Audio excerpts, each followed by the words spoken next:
पातु सरस्वती भगवती निःशेषजाड्यापहा शुक्लां ब्रह्म विचार सार परमा आद्यां जगद्व्यापिनी वीणा पुस्तकधारिणी अभयदां जाड्यान्धकारापहां हस्ते स्फाटिकमालिकां विदधतीं पद्मासने संस्थितां वन्दे तां परमेश्वरीं भगवती बुद्धिप्रदां शारदां। धन्यवाद। बहुत सुंदर मीनू जी, थैंक यू सर।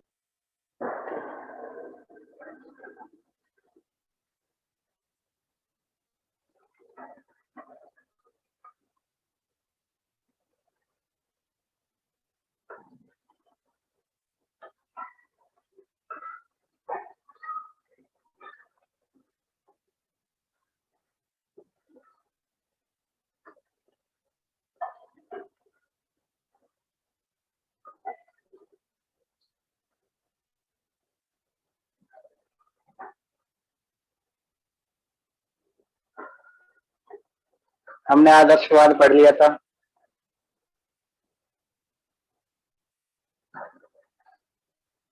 कोई बताए आदर्शवाद को, जो हमने पिछली बार पढ़ा था।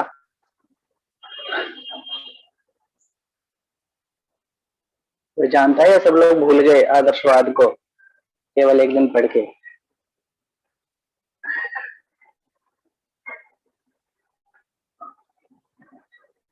कोई है इसमें? कितने लोग हैं आज? 24 लोग। हाँ बताओ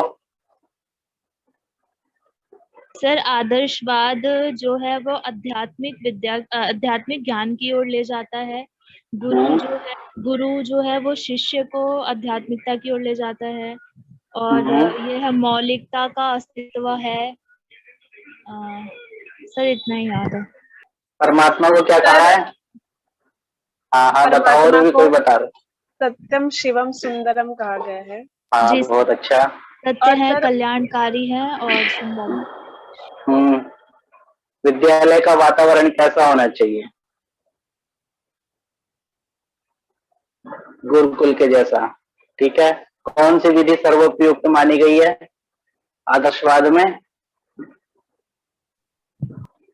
वाद विवाद, प्रश्नोत्तर विधि, है ना? ऐसा था ना? हाँ। किस चीज को महत्व दिया जाता है उसमें आदर्शवाद में?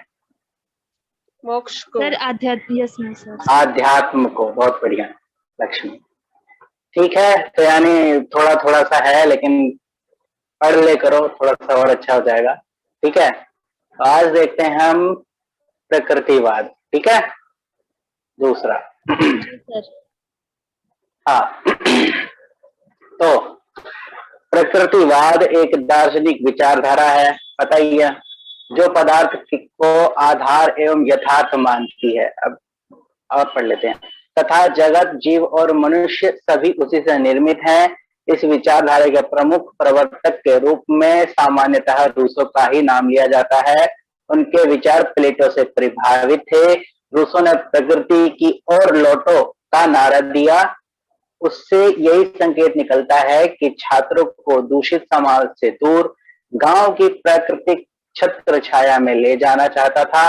वास्तव में वह 17वीं शताब्दी की यूरोप की सामाजिक, आर्थिक, धार्मिक एवं शैक्षिक क्षेत्र में होने वाली क्रांति के परिणाम स्वरूप हुआ।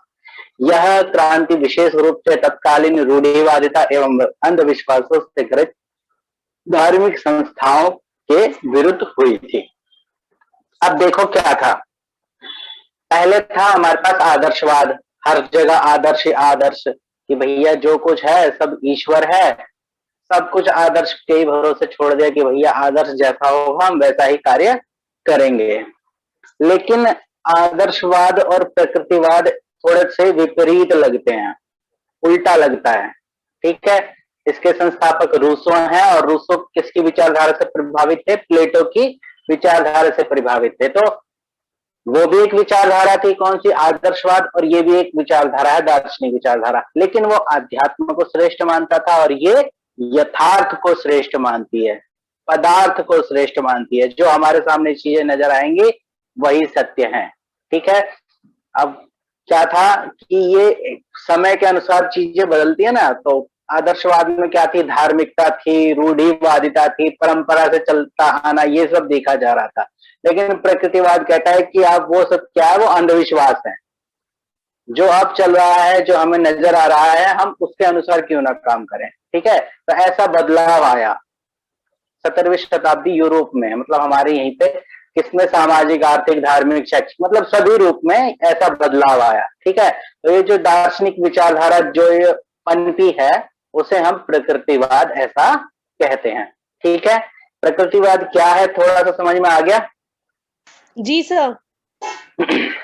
ठीक है, ठीक है, तो फिर इसको देखते हैं क्या है, पॉइंट पॉइंट में देख लेते हैं, क्योंकि बहुत बड़ा टॉपिक है ये। कहाँ गया भाई? हाँ, प्रकृतिवादी पुद्गल या भौतिक तत्व को अंतिम सत्ता मानते हैं। अच्छा, पुद्गल शब्द पढ़ा है किसी ने? पुद्गल? No sir. Yes sir. Yes sir, हाँ बताओ फिर किसने पढ़ा है? सर तर्क शास्त्र में पढ़ा था, तर्क संग्रह में हाँ, पढ़ा था थोड़ा सा। अच्छा, तर्क संग्रह में पढ़ा था। क्या होता है? सर ये नहीं मालूम। अच्छा, पानी उबलता हुआ देखा है? पानी उबलता हुआ, तो उसमें जो बुलबुले होते हैं ना, वही है पुद्गल, कि मतलब क्षण भर रहता है, अगले क्षण समाप्त हो जाता है। अच्छा, समझ गए? एक क्षण रहेगा, दूसरे क्षण समाप्त हो जाएगा। तो ऐसी क्या है? और भौतिक तत्व, जो हमें चीजें नजर आती हैं। ठीक है, प्रकृतिवादी पुद्गल या भौतिक तत्व को अंतिम सत्ता मानता है। ठीक है, उसके बाद दूसरा पॉइंट है, प्रकृतिवादी सांसारिक विकास को एक प्रक्रिया मात्र मानते हैं। ठीक है, ये सब क्या है? सांसारिक विकास एक प्रक्रिया है जो निरंतर, पहले छोटी थी, फिर उससे बड़ी हुई, फिर उससे बड़ी हुई, ऐसे क्या है? एक प्रक्रिया के तहत आगे बढ़ा है। ठीक है, तो ये क्या है? क्लियर नहीं आ रही? क्लियर नहीं आ रही आवाज? सर आ रही है सर, आज सर क्लियर आ रही है सर, उधर से शायद नेट क्लियर प्रॉब्लम आवाज आ रही है, नहीं आ रही? उधर सर आ रही है। क्लियर ना एकदम? यस सर, पूरा क्लियर आ रही है। ठीक है, मैं तो सोच रहा हूँ कैसे आवाज कट रहा है। यह विकास तंत्र बात है और इसका कोई उद्देश्य है। क्या है कि ना, एक सांसारिक विकास, जब कोई विकास करता है तो उसका कोई ना कोई एक तंत्र होता है। ठीक है, जिसके तहत वो विकास करता है, और उस विकास का कोई ना कोई उद्देश्य होता है। ठीक है, जैसे छात्र विकास कर रहा है तो आगे जाके उसे कुछ बनना है। ठीक है, ऐसे फिर उसका क्या होता है? विकास होता है। पढ़ रहे हैं तो पढ़ने से आगे भी हमारा कोई लक्ष्य है, कोई उद्देश्य है। ये क्या है? सांसारिक विकास है और एक प्रक्रिया के तहत चलता है। ठीक है, हम पहले प्रथम कक्षा, द्वितीय कक्षा, तृतीय कक्षा, ऐसे करके आगे बढ़ रहे हैं, ना कि हम एक ही बार में सीधे शास्त्री में आ गया, बीएड में एडमिशन ले लिया। ठीक है, तो ये क्या है? एक विकास की प्रक्रिया है। ठीक है, तो प्रकृतिवादी विकास की प्रक्रिया को मानता है। ठीक है, एक तंत्र की तरह काम करता है और इसका कोई ना कोई उद्देश्य होता है। ठीक है, उसके बाद प्रकृतिवादी आत्मा के, परमात्मा के अस्तित्व को ही स्वीकार नहीं करते हैं। मैंने बताया था ना कि आदर्शवाद से एकदम उल्टा है। आदर्शवाद में परमात्मा ही सब कुछ है, लेकिन यहाँ पे क्या देखने को मिलता है कि जो प्रकृतिवादी है वो परमात्मा के अस्तित्व को ही नहीं स्वीकार करता है। कहता है ये तो कुछ है ही नहीं, जो कुछ है यहीं पर है, जो हमें नजर आ रहा है वही सत्य है, बाकी सब असत्य है। समझ में आ रहा है? ये नास्तिक में आते हैं। नास्तिक में, बिल्कुल ऐसा भी कह सकते हैं, लेकिन नास्तिक की परिभाषा हमारे यहाँ थोड़ी सी अलग है ना। जी सर। हाँ, नास्तिक जो तो ऐसे नहीं कह वेद को सकते। नहीं मानते। हाँ, सर ये ईश्वर को तो मानते हैं। ईश्वर परमात्मा एक ही तो हुआ बच्चा, अलग अलग थोड़े ही है। सर वेदों की सत्ता को नहीं मानते। बिल्कुल बढ़िया। हमारे यहाँ जो आस्तिक और नास्तिक की परिभाषा दी गई है वो इसी प्रकार से दी गई है कि नास्तिको वेद निंदकः, जो नास्तिक होगा वो वेद की प्रशंसा नहीं करेगा, वेद को नहीं मानेगा। और आस्तिक क्या कहेंगे, वो वेद को मानेगा। ठीक है, लेकिन यहाँ पे क्या है, परमात्मा के अस्तित्व को ही स्वीकार नहीं करता, ना तो आस्तिक है ना नास्तिक है, कुछ भी नहीं है। ठीक है, ये भौतिकवादी है, इसे क्या कहेंगे, भौतिकवादी कहेंगे। अच्छा, जो नास्तिक होता है उसे ये तो पता होता है कि परमात्मा उसके हिसाब से है, वो पढ़ सकता है, उनके ग्रंथ में जाते कि उनके हिसाब से परमात्मा क्या है। लेकिन ये क्या है कि अस्तित्व कोई नहीं मानता, तो इसके हिसाब से परमात्मा कुछ नहीं है, तो फिर ये भौतिकवादी हो जाता है। इसको जो नजर आएगा केवल उसी को ही सत्य मानेगा। जैसे हमारे यहाँ चारवाक दर्शन है ना, चारवाक दर्शन जो देखता है उसी को सत्य मानता है, ऐसा। ठीक है, तो सर प्रकृतिवादी तो हो वेद गया। को नहीं मानते होंगे। भैया आप तो इन्हीं से पूछेंगे जाके रूसों से कि भैया आप मानते हो कि नहीं। ये पाश्चात्य सभ्यता है ना, पाश्चात्य की तरफ से चलता हुआ आ रहा है। ये जरूरी नहीं है कि प्रकृतिवादी हमारे देश में ही बनाया गया, रूसो हमारे देश के थे ही नहीं, रूसो तो विदेशी थे, तो उनके द्वारा प्रतिपादित है। प्लेटो हमारे यहाँ कभी आए भी नहीं होंगे, लेकिन फिर भी उनके ये जो सिद्धांत है उनको मानते हैं, क्योंकि शिक्षा शास्त्र में जितना विकास विदेशों में हुआ ना, उतना विकास हमारे यहाँ नहीं हुआ है। ठीक है, इसलिए हम दूसरे के सिद्धांतों को पढ़ते हैं इसमें। ठीक है, आगे देखते हैं। इनके अनुसार मनुष्य पृथ्वी का सबसे उत्तम पशु है, यह इसका स्पष्टीकरण के परिणाम स्वरूप दृष्टि से करता है। ठीक है, अब क्या करता है, क्या कह रहा है, ये कह रहा है कि पृथ्वी है, पृथ्वी पर बहुत सारे पशु हैं, और उन पशुओं में भी सबसे उत्तम पशु मनुष्य नामक पशु है। समझ गए, हम भी क्या है, हम भी पशु ही है इनके दृष्टि में। और फिर इसका स्पष्टीकरण भी दे रहे हैं। इसका स्पष्टीकरण कैसे करें, दृष्टि से कर रहे हैं, कि मतलब दिखा के, देख के। आपको पशु चलता हुआ नजर आएगा, इंसान भी चलता हुआ नजर आएगा। पशु खाता हुआ नजर आ रहा है, इंसान भी खाता हुआ नजर आ रहा है। पशु सोता हुआ नजर आ रहा है, इंसान भी सोता हुआ नजर आ रहा है। मतलब दोनों में सिमिलैरिटी है। तो अर्थात हम भी पशु हैं, वो तो पहले से पशु हैं ही, लेकिन हम कैसे पशु हैं, हम उत्तम पशु हैं। ठीक है, किनके अनुसार, प्रकृतिवादियों के अनुसार। ठीक है, समझ में आ रहा है। यस जी सर। सर। Yes sir. हाँ, फिर कह रहा है यह मनुष्य की नैसर्गिक प्रवृत्तियों को ही सर्वश्रेष्ठ तथा पवित्र मानते हैं। अब ये नैसर्गिक शब्द का अर्थ बताओ। सर घूमना फिरना सर मूलभूत। घूमना फिरना, मूलभूत, बहुत बढ़िया। या जो अनुचित हमारी, आचरण। नहीं, अनुचित उचित से नहीं, ये नैसर्गिक प्रवृत्तियां हैं। जैसे मेरे को भूख लगती है, तो ये भूख मेरे को अकेले ही नहीं लगता है, ये सबको लगता है, क्योंकि ये प्राकृतिक है। ये हमें कहीं से सीखने की जरूरत नहीं पड़ी है, हमें आता है और ये होता ही होता है। हमें नींद आएगी, हमें सोना है, ये क्या है, हमारी नैसर्गिक प्रवृत्तियां कहलाती हैं। ठीक है ना, तो ये क्या है, जो हमारी नैसर्गिक प्रवृत्तियां हैं, यही सर्वश्रेष्ठ है, इनसे अलग कुछ नहीं है, और यही सबसे श्रेष्ठ है, और यही पवित्र भी है। ठीक है, ईश्वर को कुछ नहीं मान रहा, जो हमारी क्रियाएं हैं वही पवित्र क्रियाएं हैं। ठीक है, और वो क्रियाएं कैसी, नैसर्गिक क्रिया, ये नहीं कि आप बनावटी कोई काम करने लगा, नैसर्गिक जो प्राकृतिक रूप से जो हमें मिल रहा है। ठीक है, वो सब चीजें, समझ गए। जी हाँ। Yes sir. ठीक है, उसके बाद है इसका दृष्टिकोण यांत्रिक व भौतिक है। भौतिक तो मैंने बता दिया था, क्योंकि हर चीज को भौतिकवादी है तो भौतिक रूप से स्वीकार करता है। और उसके बाद यांत्रिक, यांत्रिक माने हर चीज को एक क्रमशः या एक जैसे तंत्र वैज्ञानिक। से, यंत्र कहते हैं कोई साधन को। ठीक है ना, मूल रूप से तो उनका दृष्टिकोण या तो किसी साधन से सिद्ध हो रहा है या भौतिक रूप से सिद्ध हो रहा है, इससे कहने का मतलब यही है। उसके बाद कह रहा है प्रकृतिवादियों के अनुसार, प्रकृतिवादियों के अनुसार शिक्षा का उद्देश्य आत्म प्रकाशन, नैसर्गिक प्रवृत्तियों का शोधन एवं मार्ग अंतरीकरण करना है। ये कैसे भैया, इसमें थोड़ा सा दिक्कत है, मार्गांतरण। ठीक है ना, ऐसे कहेंगे। और ये क्या है आगे, एक और था, आत्म प्रकाशन। ठीक है, अब समझो इसे। प्रकृतिवादी के अनुसार शिक्षा क्या है, तो क्या है, आत्म प्रकाशन करना, हमारे अंदर जो छुपा हुआ ज्ञान है उसे बाहर निकालना आत्म प्रकाशन कहलाएगा। उसके बाद नैसर्गिक प्रवृत्तियों का शोधन, क्योंकि मैंने बताया नैसर्गिक प्रवृत्ति क्या है, जो सामान्यतः सभी के साथ होता है, जो पशु में भी होता है और मनुष्य में भी होता है। जैसे भूख लग रहा है तो आपको खाना खाना है, ठीक है, खाना सभी खाएंगे, लेकिन क्या कह रहा है, नैसर्गिक प्रवृत्तियों में शोधन के लिए कह रहा है कि वो ऐसे नहीं कि सीधा मुंह से खाए, बल्कि आप बैठो, सीधे बैठो, प्लेट में खाना लो, शुद्ध जगह खाना लो, शुद्ध खाना लो, उसके बाद हाथ से उठाओ और सीधा मुंह में ऐसे सीधे बैठ के खाओ, ठीक है ना। तो ये क्या है, शोधन कहलाया। आप नैसर्गिक प्रवृत्तियां क्या थी, सीधा आप उठाओ खा जाओ, कोई मतलब नहीं कैसे करना है क्या नहीं करना है। लेकिन शिक्षा हमें क्या सिखाता है, नैसर्गिक प्रवृत्तियों में शोधन सिखाता है। उसके बाद मार्गांतरीकरण करना, ठीक है। मार्गांतरीकरण से मतलब जैसे पशु करते हैं वैसे नहीं करना, हमें अपना अलग मार्ग बनाना है, हमें अपना अलग रहन सहन बनाना है, हमें एक तरीका बनाना है, हमें किस प्रकार रहना है, ठीक है ना। तो ये क्या कहलाएगा, मार्गांतरीकरण कहलाएगा। तो शिक्षा हमें मार्गांतरीकरण भी सिखाता है, ठीक है, और जीवन संघर्ष के योग्य बनाता है, ठीक है।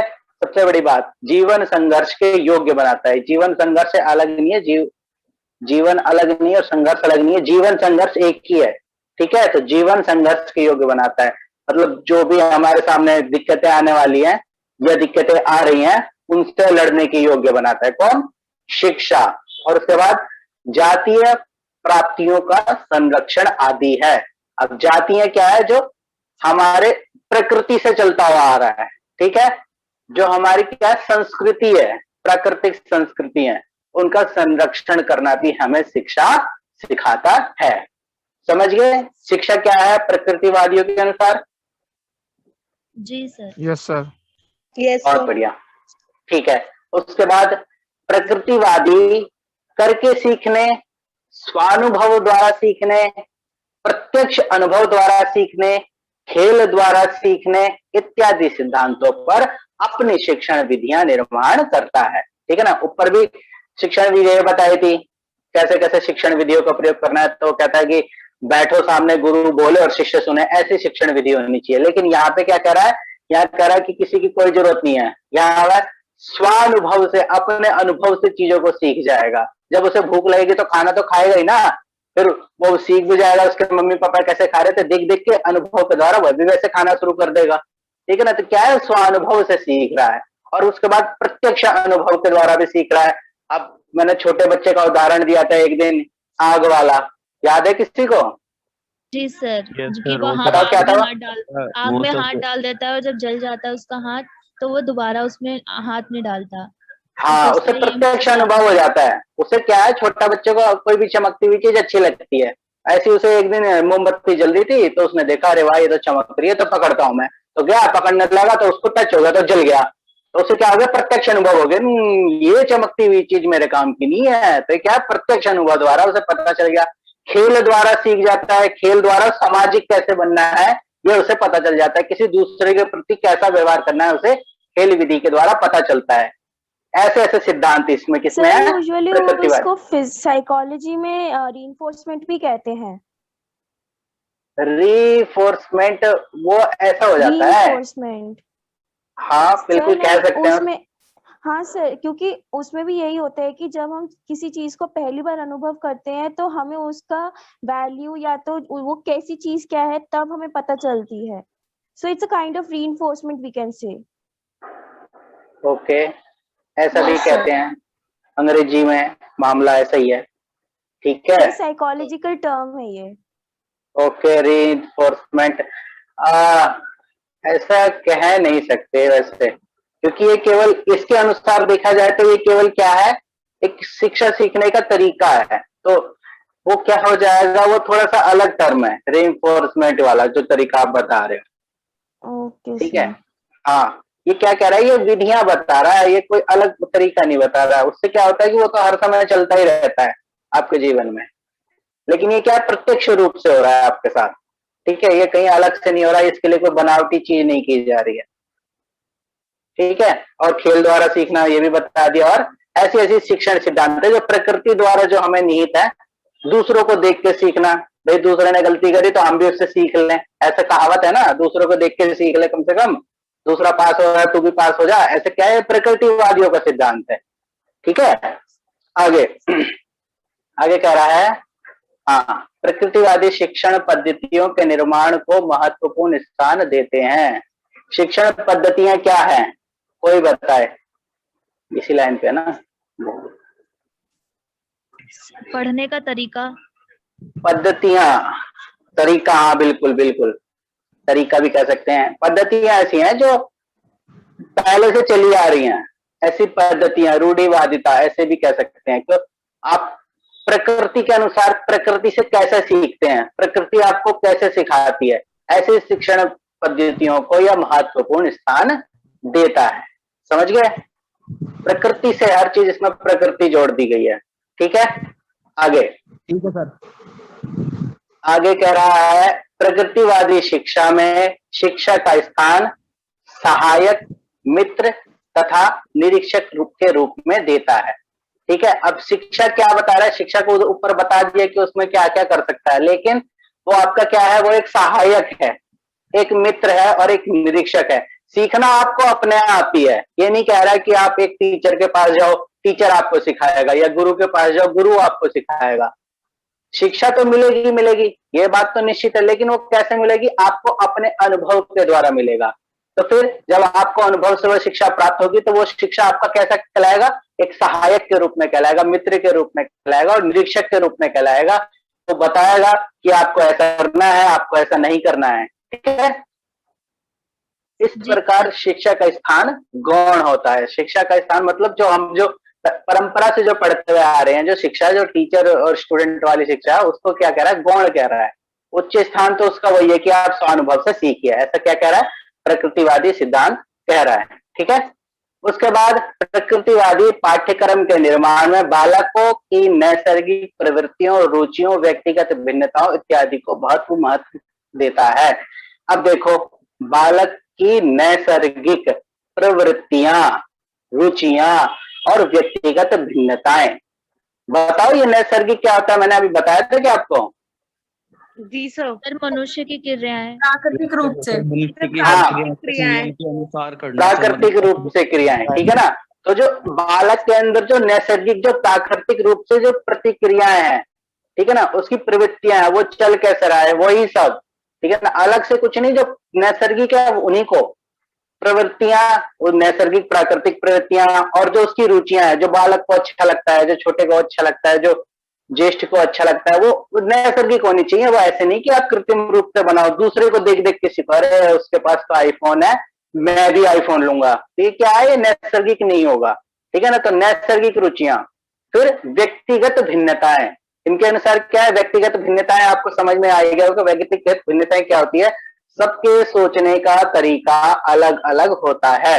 इसी प्रकार बच्चा भी जो होता है ना, वो भी थोड़ा सा अलग अलग सोचता है। ठीक है, जैसे उदाहरण के लिए क्लास में एक टीचर ने क्या करा, सवाल पूछा कि भारत देश के बारे में बताओ, तिरंगे झंडे के बारे में बताओ।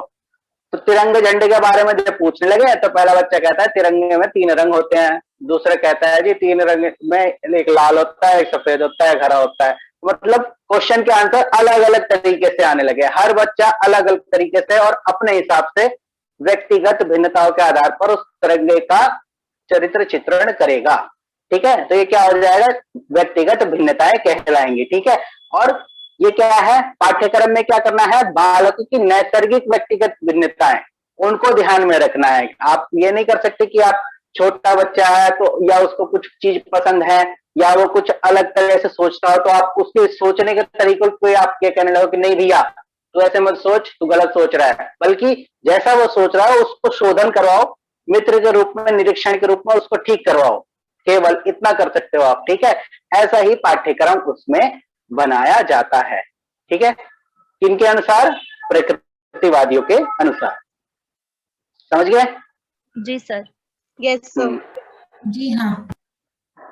ठीक है, फिर कह रहा है प्रकृतिवादी जीवन तथा रक्षा संबंधी विषयों जैसे शरीर विज्ञान, पदार्थ विज्ञान, गणित, भूगोल इत्यादि को अधिक महत्व देता है। ठीक है, यह प्रकृति क्या है, प्रकृतिवादी, यह प्रगति विज्ञान है, यहाँ गलती है। ठीक है, ये ठीक करना पड़ेगा। ठीक है, प्रकृतिवादी है। ठीक है, तो ये क्या कह रहा है, जीवन संबंधी विषयों पर क्या करता है, अधिक महत्व देता है कि आप जीवन कैसे जिएंगे। ये नहीं कि आपको आध्यात्मिक की ओर ले जाए, मोक्ष की ओर ले जाए, धार्मिक कृत्यों में लगाए, नहीं।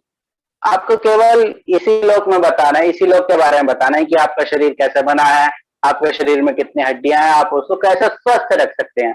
और फिर उसके बाद पदार्थ विज्ञान की, भैया ये क्या चीज है, सोना क्या होता है, चांदी क्या, लोहा क्या, मकान कैसे बन रहा है, ये सब क्या पदार्थ है, उनके विज्ञान के बारे में, गणित के बारे में, भूगोल के बारे में, ये सब बताएगा। ठीक है, ये क्या है, सब प्राकृतिक चीजें हैं। ठीक है ना, तो ऐसे विषयों को ये महत्वपूर्ण स्थान देता है। उसके बाद प्रकृतिवादी सह शिक्षा का समर्थन करते हैं। सह शिक्षा मैंने बताया था, कोई बताए क्या होता है? सर स्त्री पुरुष जिसमें गर्ल्स और बॉयज दोनों साथ में पढ़ते हैं। बहुत बढ़िया, को एजुकेशन वाली जो बात है वो वाली। ठीक है ना, तो क्या कह रहा है प्रकृतिवादी, हम कहता है कि आप पुरुष और स्त्रियों को एक साथ बैठा के सिखा सकते हैं, क्योंकि ये तो अनुभव से सीखने वाली चीजें हैं। मनुष्य अपने अनुभव के आधार पर सीखेगा। ठीक है, तो पुरुष अपने हिसाब से सीखेगा, महिला अपने हिसाब से सीख लेगी, तो इसमें तो कोई ऐसी बात ही नहीं रही। तो ये सह शिक्षा का समर्थन करते हैं। उसके बाद प्रकृतिवादी मुक्तात्मक, मुक्तात्मक ऐसे संधि कर देंगे, मुक्तात्मक। ठीक है ना, अनुशासन को सर्वश्रेष्ठ मानता है। अब मुक्तात्मक अनुशासन क्या होता है, किसी को पता है? प्रेशर देकर अनुशासन का पालन नहीं करवाएंगे। बहुत बढ़िया। और सर किसी को आदेश ना दिया जाए, स्वयं वो कुछ करे। बहुत बढ़िया, ये चीज है। इसमें अनुशासन तो रखना है आपको, बच्चे के ऊपर नियंत्रण तो रखना है, लेकिन जैसे कॉलेज में, हाँ बिल्कुल, बहुत बढ़िया। कॉलेज में क्या है, मुक्तात्मक अनुशासन हमें देखने को मिलता है। आप आओ क्लास में मत आओ, लेकिन आपको बताना जरूर है कि क्लास में आना चाहिए। आपको एक मित्र की तरह व्यवहार करना है। ठीक है, आपको उस बच्चे को इंस्ट्रक्शन जरूर देने कि आपको क्लास में आना चाहिए, ये आपके लिए जरूरी है, लेकिन उसके ऊपर अनुशासन वो थोपा ना जाए। अब ये आए या ना आए, ये उसकी मर्जी है। सर ठीक है, सर या मतलब वैसे नहीं पढ़ाना, मतलब प्यार से अनुशासन से पढ़ाना। हाँ, मतलब मुक्त अनुशासन है। आप क्लास में कैसे ही बैठो, आपके लिए कोई ड्रेस कोड वगैरह नहीं है, आप जैसे मर्जी आओ। ठीक है, अनुशासनों में आपको ढील दी गई है। आप जिस आपको जो टाइम अच्छा लगे उस टाइम पे आओ, जरूरी नहीं कि सुबह 8 बजे आओ। ठीक है, आपको जिस समय अच्छा लगे उस समय आप आओ। ठीक है, ये क्या कहलाता है, मुक्तात्मक अनुशासन कहलाता है। और प्रकृतिवादियों के अनुसार मुक्तात्मक अनुशासन ही सर्वश्रेष्ठ है। समझ गए? उसके बाद प्रकृतिवादी आगमन तथा जीव वैज्ञानिक पद्धति को सर्वोत्तम मानते हैं। ठीक है, मैंने ऊपर एक विधि बताई थी, निगमन विधि। ठीक है, कोई बताए निगमन विधि क्या होता है? आदर्शवाद में बताया था। सर निगमन वो विधि है कि उसमें पहले मतलब भूमिका बता देती कि ये चीज ऐसे ऐसे है, वो बारे में बाद और कोई डिटेल में अच्छे से बाद में बताते हैं, थोड़ी सी सूचना देकर। हाँ, निगमन विधि में पहले नियमों को बताया जाता है, उसके बाद उसकी व्याख्या की जाती है। ठीक है, जैसे मैंने उदाहरण दिया था हलंत्यम वाला, पहले आपको हलंत्यम बता दिया, उसकी परिभाषा बता दी जाता है, फिर उसकी व्याख्या उसके बाद में करवाई गई। ठीक है, तो वो क्या है, निगमन विधि है। लेकिन प्रगति वो क्या था, वो आदर्शवादियों का सिद्धांत है। यहाँ पर प्रगतिवादी कह रहा है कि यहाँ पर आगमन विधि को ये क्या मानते हैं, सर्वोत्तम मानते हैं, और आगमन विधि निगमन विधि से एकदम उल्टा है। ठीक है, ये कहेगा कि आप पहले उदाहरण दो, जब उदाहरण समझ में आ जाएगा तब आप नियम बताओ। ऐसे नहीं कि पहले आप नियम बता दो और फिर आप समझाने लग जाओ, पहले आप उससे समझा दो कि ये क्या होता है। ठीक है, फिर उसके बाद आप उसको नियम बताओ। जैसे हम विद्याधन के ऊपर एक श्लोक पढ़ाने वाले हैं, विद्या ददाति विनय विनयाद् याति पात्रम, ये श्लोक है, सभी को याद है। ठीक है, तो हमें क्या करना है, क्लास में जाकर पहले विद्या के ऊपर लेक्चर दे देना है, समझा देना है कि विद्या होती क्या है। ठीक है, जब बच्चे समझ जाएंगे तो उनको बताना है। ऐसे ही एक श्लोक ये भी है, कौन सा, विद्या ददाति विनयम, फिर उन्हें नियम बता दिया। ठीक है, तो ये क्या कहलाएगा, आगमन विधि कहलाएगा। और जीव वैज्ञानिक पद्धति, ठीक है ना, जीव वैज्ञानिक पद्धति आप समझ ही गए होंगे, जिसमें जीव के बारे में ही सबको बताना है, आपका शरीर कैसा है और पशुओं का शरीर कैसा है, ठीक है। ऐसी पद्धति को ये सर्वोत्तम मानते हैं। तो ठीक है, समझ में आ गया सबको जीव वैज्ञानिक और आगमन विधि? Yes sir. हाँ यस महोदय। सर। हाँ, अब ठीक है, तो अब मेरे को कोई प्रकृतिवादियों के बारे में अपनी तरफ से बताए, क्या सीखा? सर प्रकृतिवादी जो है वो आध्यात्मिक विद्या को नहीं मानते, वो भौतिक हाँ, विद्या को मानते हैं।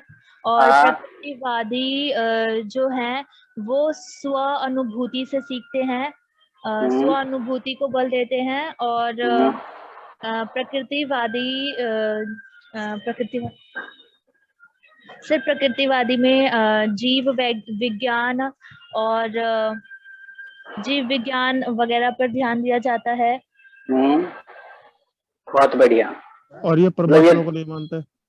बहुत बढ़िया गौरव। इसमें को एजुकेशन पे जोर दिया जाता है। हाँ, ये को एजुकेशन को जोर भी देता है। और सर आगमन विधि को ये जोर शरीर की आगमन विधि रक्षा को जोर देता है। वगैरह रक्षा पर ध्यान हाँ, आगमन विधि को भी श्रेष्ठ मानता है, शरीर की रक्षा को मानता है। बहुत बढ़िया। तो यानी आपको आदर्शवाद और प्रकृतिवाद थोपा नहीं जाता है। बिल्कुल, बहुत बढ़िया। इसमें को थोपा नहीं जाता है। बहुत बढ़िया। सर ऐसा कहा जा सकता है कि जो प्रकृतिवाद है वो आदर्शवाद के बिल्कुल ही विपरीत है। उसमें परमात्मा को श्रेष्ठ माना है, जबकि इसमें परमात्मा को माना ही नहीं है, वो यथार्थ को मानता है प्रकृतिवाद। और विज्ञान भूगोल पे ज्यादा विश्वास रखता है और परमात्मा पे विश्वास ना रख करके। हाँ, बहुत बढ़िया। शिक्षा पर ज्यादा बल देता है पढ़ाने के मुकाबले। बहुत बढ़िया। जी वो ये क्वेश्चन ने मिला है। हाँ हाँ, बोलिए अंजलि। अंजना जी वो प्रकृतिवाद रूसो के संभावना है। हाँ, बिल्कुल, बहुत बढ़िया। रूसो ने सिद्धांत का प्रतिपादन किया, लेकिन ये प्लेटो से होते हुए आया है, ठीक है। बहुत बढ़िया। तो यानी हमें आदर्शवाद और प्रकृतिवाद समझ में आ गया, ये दोनों चीजें क्या है, ठीक है। आप इनके नाम जरूर याद रखना है, किसने इनका उद्भव किया था, ठीक है। हम आगे देखते हैं यथार्थवाद, ठीक है। अब यथार्थवाद, एक बात और, ये जो हमने ऊपर दो सिद्धांत पढ़े हैं ना, प्रकृतिवाद और आदर्शवाद, जो हमारे टीजीटी पीजीटी इस तरह के एग्जाम होते हैं ना, उसमें ये अधिकतर ये प्रश्न पूछे भी जाते हैं इनमें से, ठीक है। थोड़ा सा अच्छे से याद करना है इनको। उसके बाद आते हैं यथार्थवाद पे। तो यथार्थवाद क्या है? रियलिज्म, जो हो रहा है वही यथार्थ है, ठीक है, जो हमें सामने नजर आ रहा है, ठीक है। तो अंग्रेजी में रियलिज्म कहते हैं। यथार्थवादियों के अनुसार बच्चों की शिक्षा उनकी व्यक्तिगत और सामाजिक जरूरतों के अनुसार होनी चाहिए, ताकि वह बड़ा होकर वह सुखी जीवन व्यतीत कर सके, जीवन के साथ अच्छा सामंजस्य स्थापित कर सके, ठीक है। अब ये रियलिज्म क्या है? आदर्शवाद पढ़ लिया हमने, प्रकृतिवाद पढ़ लिया, अब आ गए यथार्थवाद, ठीक है। अब वहां पे क्या था? वहां पे ईश्वर की सत्ता सर्वश्रेष्ठ सब चीज क्या थी? आध्यात्मिक थी। लेकिन प्रकृतिवादी कह रहा है कि नहीं जी, आध्यात्मिक नहीं, भौतिक चीजें ठीक है। अब यथार्थवादी कह रहा है कि भौतिक नहीं, जो तुम्हारे साथ हो रहा है ना इस समय, वही चीज आपके लिए श्रेष्ठ है, ठीक है। जो आपके साथ रियल में घट रहा है, जो वास्तविक हो रहा है आपके साथ वो। तो हम आज के जमाने में क्या देखते हैं कि हमारी कोई जरूरतें हैं और हमें क्या करना चाहिए? उन जरूरतों को पूरा करना चाहिए। जब हम अपनी उन जरूरतों को पूरा करेंगे तभी हम सुखी हो पाएंगे, ठीक है। और जब हम सुखी होंगे तब हम अपने आसपास के क्षेत्र में, अपने आसपास के पर्यावरण के साथ, समाज के साथ अच्छा सामंजस्य स्थापित भी कर पाएंगे। समझ गए? यथार्थवाद का छोटा सा कॉन्सेप्ट क्या है? Yes sir. हाँ, तो उदाहरण के तौर पर आज के दौर में कंप्यूटर और अंग्रेजी भाषा की अच्छी समझ को रोजगार की संभावनाओं के साथ जोड़कर देखा जाता है, तो इसका समावेश शिक्षा में करना यथार्थवाद का ही एक उदाहरण है, ठीक है। आज हम क्या देखते हैं कि कंप्यूटर चलाना सभी को आना चाहिए, कंपलसरी, और उसके बाद आपको अंग्रेजी आनी चाहिए, कंपलसरी है। तभी आप क्या कर सकते हो? आगे जाकर किसी रोजगार को कर सकते हो, ठीक है, ऐसा यथार्थवादी कह रहा है, कोई रूढ़ मत हो जाना कि मैंने ऐसा लिखा हुआ देख लिया या ऐसा मैं बोल रहा हूं तो, ठीक है, यथार्थवादी ऐसा कह रहा है, ठीक है, कि आपको यदि ये चीजें आती हैं तभी आप क्या है आगे बढ़ पाओगे, ठीक है। तो ये चीजें क्या है, जरूरी है, रियल है, तो आप इनको पढ़ो, ठीक है, जब आप पढ़ोगे तभी आप इसमें क्या आगे बढ़ पाओगे अपने जीवन में।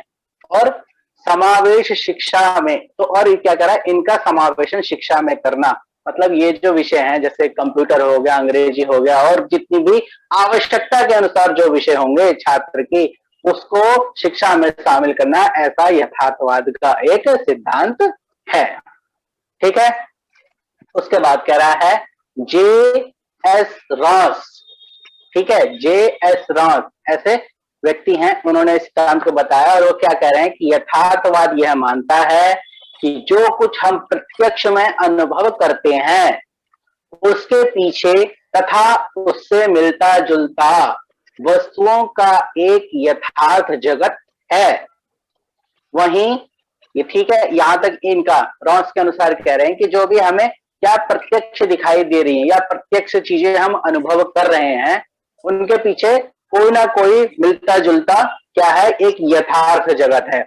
जैसे हवा है, हवा वास्तव में हमको दिखाई नहीं दे रही है लेकिन हम अनुभव कर रहे हैं, तो मतलब हवा यथार्थ है, वास्तविक है। हमने चांद को खाली दूर से देखा है, आप उसको झुठला नहीं सकते क्योंकि आपने देखा, आप उसका प्रत्यक्ष अनुभव भी कर सकते हैं। मंगल को आपने नहीं देखा है, तो क्या मंगल यथार्थ नहीं है? लेकिन हम पुस्तकों से पढ़ते हैं, पुस्तकों में ऐसा ज्ञान मिलता है, तो मतलब मंगल यथार्थ है, ठीक है। तो ये क्या है, यथार्थवादियों की क्या है विचारधारा है। कि एक आचार्य है, कौन है सर? क्या ये प्रमाण को मानते हैं? कि प्रत्यक्ष प्रमाण को मानेगा, अनुमान को भी मानेगा, ठीक है, क्योंकि अनुभव द्वारा कह रहा है, तो अनुभव में ही और सारी प्रत्यक्ष एक तरफ, और जब अनुभव की बात करते हैं तो फिर उसके बाद सारी चीजें आ जाती हैं उसमें, तो ठीक सर है ना। अनुभव के ऊपर तो वही बताता प्रकृतिवाद वाले भी। प्रकृतिवाद कहता है कि जो आप प्रत्यक्ष देख रहे हैं, जो भौतिकवादी चीजें हैं, वही आपके लिए श्रेष्ठ हैं। उसमें आपको निश्चित नहीं कर रहा है कि आपके जीवन से संबंधित है या नहीं है, लेकिन आपको क्या, शरीर विज्ञान आपको पढ़ना ही पढ़ना है क्योंकि उसके अनुसार महत्वपूर्ण है, गणित आपको पढ़ना ही पढ़ना है उसके अनुसार क्योंकि वो महत्वपूर्ण है। लेकिन यथार्थवादी क्या कह रहा है कि आपको शरीर विज्ञान का ज्ञान ना हो, आपके जीवन पे कोई फर्क नहीं पड़ने वाला, ठीक है। यदि आपको अंग्रेजी का ज्ञान नहीं है तो आपके जीवन पे जरूर फर्क पड़ेगा, ठीक है। तो आपको अंग्रेजी भाषा जरूर पढ़नी चाहिए क्योंकि ये यथार्थ में हमको नजर आता है, ठीक है। प्रकृतिवादी का कुछ सिद्धांत है, रूढ़ हो जाते हैं, समझ गए। उसके बाद उसके बाद क्या रहा है, ये आवाज किसकी आ रही है सर? ये जैसे प्रकृति तो यथार्थवाद में थोड़ी सिमिलैरिटी नहीं है सर? थोड़ी थोड़ी सिमिलरिटी तो मिलेगी ना, चीज तो एक ही होती है, बस उसको हेर फेर करके बताने का तरीका अलग अलग हो जाता है, ठीक है। हाँ, आगे देखते हैं। अब है एक ब्राउन एक महोदय है ब्राउन, ठीक है, हमारे यहाँ तो ब्राउन ब्रेड आता है। ब्राउन के मुताबिक यथार्थवाद का मुख्य विचार यह है कि सब भौतिक वस्तुएं या बाह्य जगत के पदार्थ वास्तविक हैं और उनका अस्तित्व देखने वाले व्यक्ति न हो तो भी उनका अस्तित्व होगा तथा वह वास्तविक होगा, ठीक है। मैंने ब्राउन का जो ये सिद्धांत है, मैंने अभी थोड़ी देर पहले समझाया था। कोई बताए मैंने क्या समझाया था इस सिद्धांत को? एक उदाहरण दिया था मैंने उदाहरण दिया था चांद वाला, कि आपको चांद नजर आ रहा है तो मतलब वो वास्तविक है। उसी प्रकार मंगल भी एक ग्रह है, हमको नजर नहीं आ रहा है, वो बाह्य जगत का पदार्थ है, लेकिन जब हम उसके बारे में पढ़ते हैं तो हम ये मानते हैं कि उसका अस्तित्व है और मंगल भी वास्तविक है, ठीक है। जो चीज हमको नहीं दिखाई दे रही इसका मतलब ये थोड़ी कि वो है ही नहीं है, जिसका अनुभव आपको हो रहा है वो वास्तविक है और वह उसका हमें क्या ज्ञान होना चाहिए, ठीक है। ये कौन कह रहा है? ये ब्राउन और रॉस के अनुसार ऐसी परिभाषाएं बताई गई हैं यथार्थवाद के लिए। ठीक है, अब यथार्थवाद क्या है, मेरे ख्याल से आपको इसके जो कॉन्सेप्ट है वो समझ में आ गया होगा। ठीक है, थोड़ा सा और देख लेते हैं, छोटा सा ही है। क्या यथार्थवाद विज्ञान पर आधारित है? ठीक है, विज्ञान मतलब जो भी क्रिया कैसे हो रही है उस चीजों का ज्ञान प्राप्त करना विज्ञान कहलाएगा। ठीक है, या विज्ञान की बहुत सारी परिभाषाएं, आप बताओ कोई परिभाषा किसी को कोई याद हो तो, विज्ञान की, साइंस की कोई परिभाषा नॉलेज है? नॉलेज सुसंगठित एवं सुव्यवस्थित ज्ञान को विज्ञान कहते हैं। विज्ञान क्या करता है, किसी भी तत्व का वास्तविक ज्ञान देता है। ठीक है, तो क्या कह रहा है, वास्तविक ज्ञान देता है, किसी भी तत्व का वास्तविक ज्ञान देता है। तो इसके अनुसार यथार्थवाद में भी जो भी ज्ञान मिलेगा आपको वो वास्तविक ही होगा। ठीक है, आप उसमें फिर वही बात नहीं कर सकते कि आप ईश्वर है या नहीं है, उसमें आपको फंसना ही नहीं है। जो आपको वास्तविक रूप से नजर आ रहा है आप उसी को श्रेष्ठ मानो।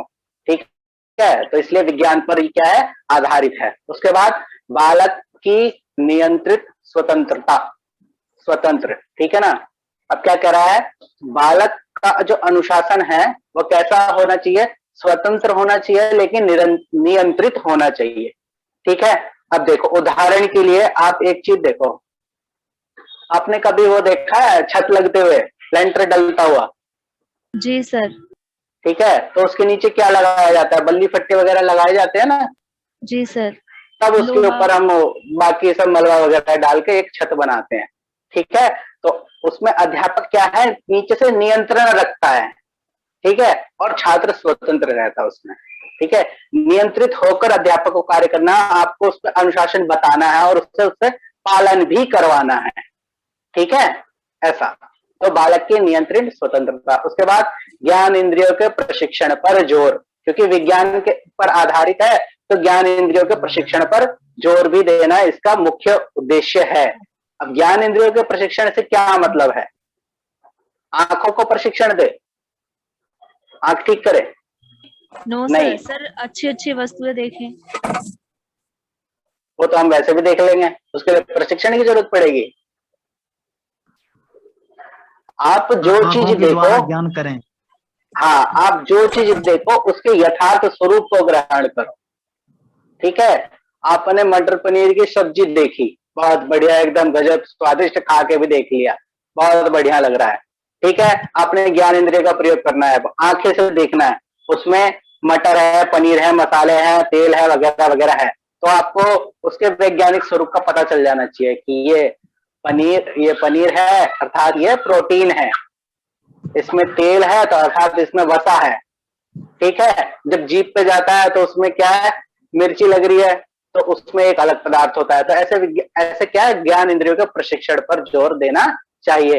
आप दूर से सुनो, बगल में से गाड़ी निकल जाती है, आपने देखा नहीं लेकिन आपको आवाज आई, तो आपका प्रशिक्षण ऐसा रहेगा कि आपको समझ में आ जाएगा कि वो मोटरसाइकिल गई है, 2 पहिया वाहन गया है या 4 पहिया वाहन गया है।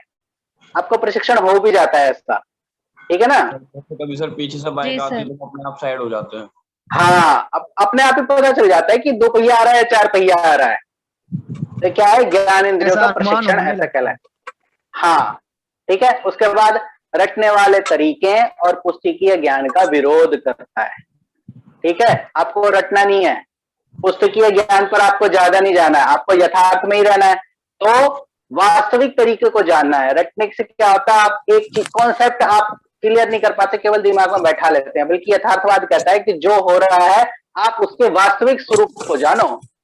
ऐसा नहीं कि आप रट के चले आए। आपने वो फिल्म देखी है ना, कौन सा वो रटने वाला था, 3 इडियट में था, वो बहुत बढ़िया सा एक उसमें उदाहरण है कि रट के चला जाता है, उससे किए ज्ञान को लेके चला जाता है, लेकिन क्या होता है, किसी काम का नहीं है। आपको उसके वास्तविक हाँ, तो आपको क्या करना है, ऐसे पुस्तकीय ज्ञान का विरोध करना है। ठीक है, अब विरोध ऐसा नहीं कि आपको किताबें फेंक देनी है, मतलब पुस्तकीय ज्ञान पढ़ो और उसके यथार्थ तत्वों को जानो, तब वो यथार्थवाद कहलाएगा। उसके बाद बच्चे के वर्तमान जीवन को महत्व देना।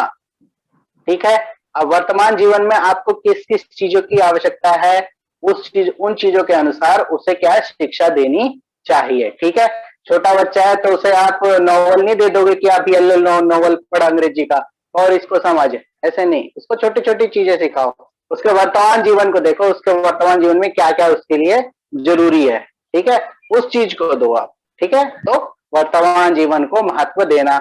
उसके बाद वैयक्तिक और सामाजिक जीवन को, विकास को बराबर महत्व देना। ठीक है, छात्र या व्यक्ति के व्यक्तिगत जीवन को महत्व देता है और सामाजिक विकास को बराबर महत्व देता है। जैसे अगर मान लो मैं अपने व्यक्तिगत रूप से अपने आप को महत्व दूंगा तो मैं क्या रहूंगा, अपने आप को अच्छा रखूंगा, किसी भी चीज से अपने आप को न्यून नहीं होने दूंगा, और जब मैं बढ़िया होऊंगा तो मेरा समाज भी बढ़िया होगा। ठीक है, तो सामाजिक विकास तभी होगा जब मैं अपनी उन्नति कर पाऊंगा। ठीक है ना, क्योंकि समाज किससे बनता है, हमसे ही तो बनता है, और जब हम ही डाउन है तो समाज कैसे ऊपर चला जाएगा। ठीक है, तो व्यक्तिगत और सामाजिक विकास को बराबर महत्व देता है। ठीक है, उसके बाद प्रयोग धर्मिता और व्यवहारिक जीवन को महत्व देता है। अब इतना मैंने पढ़ा दिया, प्रयोग धर्मिता व्यवहार अब भी समझने की जरूरत है? No sir. जी सर, एक बार बता दो। हाँ, प्रयोग धर्मिता कि आपको किसी भी चीज पे झूठे विश्वास नहीं कर लेना है, आपको रटने वाला ज्ञान नहीं बताना है, मतलब आप उसमें प्रयोग करो। आप, मैंने क्या बताया अभी, पानी क्या है, गर्म है या ठंडा है, इस चीज का पता लगाना है, तो आप क्या करोगे, उस पर प्रयोग करोगे। आप ठंडा पानी लो और एक जगह रख दो, ठीक है, गर्म पानी लो उसके बगल में रख दो, अब आपको थोड़ी देर उसे छोड़ देना है। आप ये प्रयोग कर रहे हैं, ऐसा प्रयोग कर रहे हैं, तो फिर क्या हो रहा है, आपको थोड़ी देर बाद, आधे घंटे बाद आपने दोनों में उंगली डालकर देखी तो आपको पता लगा कि पानी तो थोड़ा थोड़ा सा ठंडा है। तो आपको एक ज्ञान हुआ कि पानी का जो निश्चित जो तापमान है वो थोड़ा सा ठंडा ऐसा है। ठीक है, तो ये क्या है, वास्तविक ज्ञान है। अब ना उस पानी को कोई गर्म कहेगा, ना उस पानी को कोई ठंडा कहेगा, बल्कि क्या कहेगा, वो थोड़ा सा ठंडा होता है। ठीक है ना, तर्क संग्रह में परिभाषा भी है ना, शीत स्पर्शवत्यापः, मतलब शीत स्पर्शवत, मतलब थोड़ा सा ठंडा, ठंडे को जैसे हम छूते हैं ना, ऐसा अनुमान करना ही क्या है, आपः, आपः ऐसा होता है, आपः माने जल। तो समझ गए प्रयोग धर्मिता, मतलब उन्होंने वास्तविक रूप से जब देख लिया तभी उसको माना। ठीक है, और व्यवहारिक जीवन को, जब आप व्यवहार में किसी चीज को, अपने ज्ञान को प्रयोग करोगे तभी वो आपका महत्वपूर्ण है, अन्यथा नहीं है। तो प्रयोग धर्मिता और व्यवहारिकता समझ में आ गई सभी को? Yes sir, practical. Yes sir. Yes sir. ठीक है, हाँ प्रैक्टिकल। तो अब मेरे को बताओ क्या होता है ये? सर प्रयोग धर्मिता बताना है। नहीं, जो पूरा सिद्धांत पढ़ाया उसी को बताओ, यथार्थवाद को। सर यथार्थवाद जो है वो अनुमान को और प्रमाण दोनों को मानता है। प्रत्यक्ष को, अनुमान को, दोनों को मानता है। बहुत बढ़िया, आगे। सर रटने से कम ज्यादा सर प्रैक्टिकल से प्रयोगात्मक विधियों पे ज्यादा जोर देता है। बहुत बढ़िया। ये साथ सर ये सर मतलब किताबी शिक्षा को स्वीकार नहीं करता। बहुत बढ़िया। सर ये विज्ञान पर आधारित होता है। हाँ बहुत बढ़िया। और सर वर्तमान जीवन को महत्व देता है। नहीं, पीछे से आवाज आ रही थी बहुत थोड़ी सी, वास्तविक जीवन वाली। कि वो वास्तविक का आकलन करते हैं। हाँ, अंजना कुछ कह रही है, उसकी आवाज बहुत धीरे आ रही है, बाकी सबकी आवाज ठीक आ रही है। वर्तमान जीवन को महत्व देता है। हाँ ठीक है, ठीक है, ठीक है। और भी कोई? और सर ये आधुनिक को मानता जाता, जैसे कि इस समय जो चल रहा है, जिस चीज की जरूरत है हमें, उस पर बल देता है। हाँ बहुत बढ़िया, बहुत बढ़िया। तो यथार्थवादी है, प्रशिक्षण पे जोर देता है। हाँ, और ज्ञानेंद्रिय का प्रशिक्षण कैसा होता है?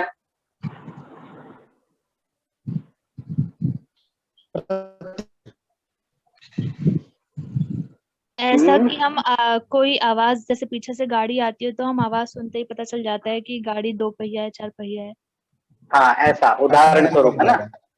हाँ बहुत बढ़िया। तो यानी आपको 3 सिद्धांत ऊपर के। ये सर रुचियों पे ज्यादा अधिक ध्यान देता है सर, उसके जीवन को बेहतर बनाने के लिए, ताकि हाँ, उसका जीवन आगे सफल हो सके। और शिक्षा क्या है इसमें? शिक्षा क्या है? समाज के चीज को पहचान देना। हाँ, शिक्षा कैसे काम करता है इसमें? शिक्षा कैसे काम करता है? मैंने अभी उदाहरण दिया था ना घर बनने का। सर जी लेंटर सर, की तरह लकड़ी सर, में। गुरु सर उसको सर मतलब सिर्फ बताते रटने हैं। वाले तरीका का विरोध करता है। हाँ, रटने वाला तरीका नहीं है, आपको नीचे से सपोर्ट दे के रखना है छात्र के ऊपर। आप ऐसा नहीं कि आप उसको स्वतंत्र करते हो कि जो करना है तू कर, हमें कोई मतलब नहीं है, आपको उसे बताते रहना है, ठीक है? और नियमों में रखना है उसे, ठीक है? चलो ठीक है, बहुत बढ़िया। 3 सिद्धांत हमने पढ़ लिए। अब हम पढ़ते हैं चौथा सिद्धांत, प्रयोजनवाद। ठीक है, अब प्रयोजनवाद क्या है इसको भी देखते हैं हम। ठीक है, चलो। यह विचारधारा सभी विचारधाराओं में अधिक महत्वपूर्ण है। प्रयोजनवाद विचारधारा के जन्मदाता चार्ल्स स्पियर्स है। ठीक है, इनके अलावा अन्य विचारकों ने भी इस विचारधारा पर मानव जीवन के व्यवहारिक पक्ष तथा अनुभव युक्त ज्ञान पर विशेष बल दिया है। ठीक है, क्या बताया इन्होंने? मानव जीवन के व्यवहारिक पक्ष पर। ठीक है, आप जो व्यवहार कर रहे हैं उस पक्ष पर क्या है, और वो पक्ष आपका मजबूत होना चाहिए और अनुभव आपका मजबूत होना चाहिए। ठीक है, 2 चीज। उसके बाद जॉन डीवी और किलपैट्रिक 2 आचार्य हैं, ठीक है ना, अलग अलग। जॉन डीवी अलग है, किलपैट्रिक अलग है, ने शिक्षा को प्रयोजनवादी स्वरूप प्रदान करके नया रूप प्रदान किया है। प्रयोजनवाद ऐसे विचार पर विश्वास करता है जो सभी प्रकार के मूल्य, आदर्श, विचारों एवं निर्णय की सत्यता उसके निष्कर्ष के आधार पर निर्भर करती है। निर्भर करते हैं मतलब, थोड़ा समझ में आया? ये पूरा बताऊं? सर नहीं आया समझ में। कुछ नहीं आया? ठीक है, सर थोड़ा आया कि व्यवहारिक पक्ष जो है। हाँ हाँ, देखो हम कोई भी काम करते हैं, ठीक है, उसका कोई ना कोई क्या है, प्रयोजन होना चाहिए। ठीक है, आप बिना प्रयोजन के काम नहीं कर सकते। संस्कृत में सूक्ति भी है ना, क्या है, बिना प्रयोजन मंदोपि न प्रवर्तते, ऐसा है ना एक संस्कृत में सूक्ति, किसी को याद है? प्रयोजनम अनुद्दिश्य मंदोपि न प्रवर्तते, अर्थात जो मूर्ख व्यक्ति होता है वह बिना प्रयोजन के वह भी कोई कार्य नहीं करता। और की तो बात ही छोड़ो, जब मूढ़ व्यक्ति को भूख लगता है तो वो खाना कहीं से भी ढूंढ के लाएगा, चोरी करके लाएगा, मारपीट के, कैसे भी, मतलब उसका प्रयोजन हो जाएगा, कुछ ना कुछ प्रयोजन है तभी वो कुछ कार्य करता है। अतः वही प्रयोजन यहाँ पर भी सिद्ध होता है। उसके निष्कर्षों पर ध्यान दिया जाता है कि उस कार्य को करने से क्या हमारा यह प्रयोजन सिद्ध होगा या नहीं होगा, ऐसा ये प्रयोजनवाद कहता है। ठीक है, समझ में आया थोड़ा सा प्रयोजनवाद क्या है? सर मतलब सर किसी भी काम को करने से पहले सर कुछ मतलब योजना बनाना। सर मतलब प्रयोजन ये है कि क्या मतलब जो काम करें उसका उद्देश्य पता हो। हाँ, पता हो और उद्देश्य पूर्ण काम होना चाहिए। आप ऐसे नहीं कि आप भटकने चले गए, आप घूमने जा रहे हो तो आप उसे भटकना नहीं कहेंगे। भटकना का मतलब कि आप घूम रहे हो गलियों में, आपका कोई उद्देश्य नहीं है, कहीं नहीं जाना, लेकिन घूमने का भी एक उद्देश्य होता है कि मैं आज कुतुब मीनार गया घूमने, तो मेरा उद्देश्य था, मेरा प्रयोजन था कि मैं कुतुब मीनार के बारे में जानकारी प्राप्त कर लूं, मैं राजघाट गया घूमने, ठीक है, लेकिन भटकने गया। भटकना क्या है? प्रयोजन के साथ नहीं है। हाँ सर, जैसे सर अभी हमारा सर एग्जाम है तो सर हमें पता है हमारा प्रयोजन ये है कि हमें कौन कौन सी किताबों से पढ़ना चाहिए, फिर हमारा लक्ष्य जब प्राप्त होगा, जब हमारा एंट्रेंस निकल जाएगा। हाँ, बहुत बढ़िया। तो जी मतलब सर ये हो सकता है कि जो हम क्लास ले रहे हैं उसका प्रयोजन है एंट्रेंस निकालना। बहुत बढ़िया, समझ गए प्रयोजनवाद क्या कहलाता है? ये छोटी सी थोड़ा सा कॉन्सेप्ट छोटा सा भी समझ में आ समझ जाओगे तो ये सारी चीजें आपके लिए आसान हो जाएगा। और फिर इसे हम व्यवहारवाद भी कहते हैं। व्यवहार में यदि वह बातें सिद्ध हैं तभी आप उनको करोगे, नहीं तो नहीं करोगे। जब आपका प्रयोजन ही नहीं है, आपको भूख ही नहीं है, तो आप खाना क्यों बनाओगे? बनाने की जरूरत ही नहीं है। आपको नौकरी लग गई तो क्या जरूरी है आपको पढ़ना, पढ़ोगे ही नहीं आप, तो आपका प्रयोजन ही नहीं है ना उस जगह। ठीक है, आपको टीचर बनना है, ठीक है, तो आप मेडिकल की पढ़ाई थोड़ी करोगे वहां जाकर, आप क्या करोगे, इधर वाली चीजें पढ़ोगे जो टीचर बनने के लिए जरूरी है। ठीक है, तो ये क्या हमारे प्रयोजन है, हमें प्रयोजन निश्चित करना और वह हमारे व्यवहार में सिद्ध भी होता है।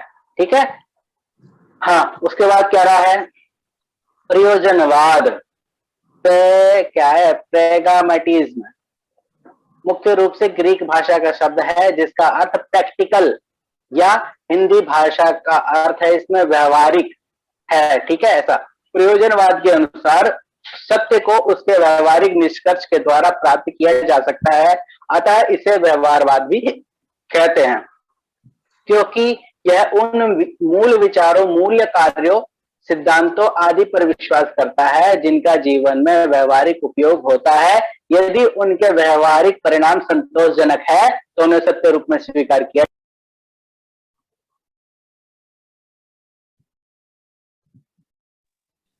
सर आपका माइक म्यूट हो गया। सर आप म्यूट हो गए हैं सर।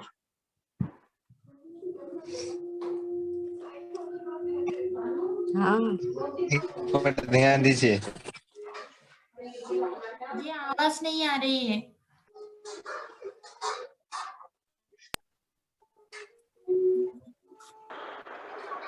आवाज आ रही है? यस सर, अब आ रही है। ठीक है, वो फोन आ गया था। ठीक है, तो क्या कह रहा है, कोई भी काम करोगे यदि उसका निष्कर्ष निकलेगा, यदि उसका कोई प्रयोजन सहित आप उसके कार्य को करोगे और उसका परिणाम क्या है, संतोषजनक है, मतलब आप क्या है, खाना बना रहे हो, आपका प्रयोजन क्या है, भूख मिटाना, और आपका भूख उससे मिट रहा है, अर्थात वह संतोषजनक है। यदि खाना बना रहे हो फिर भी आपका भूख नहीं मिट रहा है तो वो संतोषजनक नहीं है। तो जो जिसका परिणाम आपका संतोषजनक होगा वही सत्य है, और जिसका परिणाम संतोषजनक नहीं होगा वह असत्य है, अर्थात वो नहीं होना चाहिए। ठीक है, समझ गए व्यवहारवाद और प्रयोजनवाद हाँ, छोटा सा। महोदय।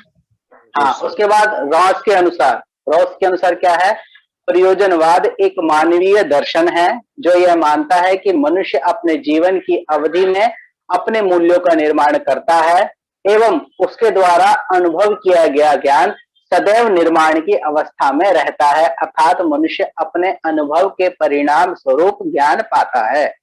अब क्या कह रहा है, ये दर्शन वाली बात आ गई, थोड़ी सी व्यवहार से अलग हो गई है। कह रहा है कि ना हम अपने जीवन में बहुत सारे काम करते हैं और उससे अलग अलग ज्ञान प्राप्त करते रहते हैं। ठीक है, अलग अलग ज्ञानों से हमें अलग अलग मूल्यों का निर्माण होता है। मूल्य मैंने समझाया था ना ऊपर, वैल्यूज, ठीक है, क्या करना चाहिए क्या नहीं करना चाहिए, ऐसे मूल्य। ठीक है, और उसके अनुभव का ज्ञान आपके अंदर सदैव बना रहेगा। ठीक है, जैसा भी आप वैल्यू आप अपने अंदर लोगे, ठीक है, और वह वैल्यू हमेशा निर्माण की अवस्था में रहता है। ठीक है, आपकी वैल्यू ऐसे नहीं है कि आपको किसी ने कह दिया कि आप सत्य बोलो तो आपका बेड़ा पार हो जाएगा। ठीक है, आपके वैल्यू बदल भी सकते हैं, आप कभी झूठ बोल दो तो झूठ बोल के भी आपका बेड़ा पार हो जाएगा, मतलब आप सिद्ध हो जाओगे। तो क्या प्रयोजन के अनुसार हमें क्या है, अपने आप को बदल भी सकता है। ठीक है ना, ये क्या है, वैल्यूज हमारे बदल भी सकते हैं। जैसे हमारे आसपास में लोग में क्या व्यवहार में ऐसा कहा जाता है कि पुलिस वाला जो होता है, मैं उदाहरण स्वरूप बता रहा हूँ, सबके लिए नहीं कह रहा मैं, सभी ऐसे होते हैं। तो पुलिस वाला क्या होता है, जब ट्रेनिंग टाइम पे होता है ना तो वो खूब सोचता है कि मैं बड़ा अच्छा काम करूंगा, मैं किसी से रिश्वत नहीं लूंगा, मैं ये करूंगा, मैं वो करूंगा। लेकिन जब वो अपनी वास्तविक स्थिति में आ जाता है, जब वो पुलिस वाला बन जाता है, तब उसे समझ में आता है कि नहीं, ये काम मेरे को नहीं करना है, और उसके अंदर तरह तरह के दबाव आते हैं। ठीक है, तो उसके वैल्यूज में बदलाव भी आ जाते हैं। तो वो सोचता है अरे यार मेरे को 10,000 रुपए मिल रहे हैं, इसमें ही मेरा क्या होगा, थोड़ा सा इधर से भी कमा लो। ठीक है, तो क्या उसके प्रयोजन था ना, उसका प्रयोजन उसको अपना सिद्ध करना, उसको पैसे कमाने, तो उसका प्रयोजन यही था। और जो क्या था, वहां से मिलने वाले 10,000 उसमें संतोष नहीं था। ठीक है, उसको पूरा नहीं पड़ रहा था, तो उसने अलग तरीका भी खोज लिया थोड़ा सा। तो क्या है, वह क्या थे, वैल्यूज उसके चेंज हो गए, और तब जाके क्या, उसके परिणाम जो आए, जो उसका प्रयोजन था वह सिद्ध हो गया। यदि वह सिद्ध हो रहा है तब तो वह नौकरी करेगा, नहीं तो दोनों तरफ से पैसा खाने के बाद भी उसको नहीं पड़ रहा पूरा, तो वो नौकरी छोड़ के कुछ और करने लग जाता है। हम देखते भी हैं आपस में कि अब वह पहले वो काम कर रहा था, उसमें उसका प्रयोजन सिद्ध नहीं हो रहा था, उसका मन नहीं लगा और उसने छोड़ के दूसरा काम करना शुरू कर दिया। ऐसा होता है ना। तो ऐसे क्या है, प्रयोजनवाद की ऐसी विचारधारा है, ऐसे इसके सिद्धांत है। ठीक है, महोदय समझ में आ गया ना थोड़ा सा। अब देखते हैं प्रयोजनवाद व शिक्षा। ठीक है, क्या कह रहा है? आवाज कट रही है बहुत ज्यादा।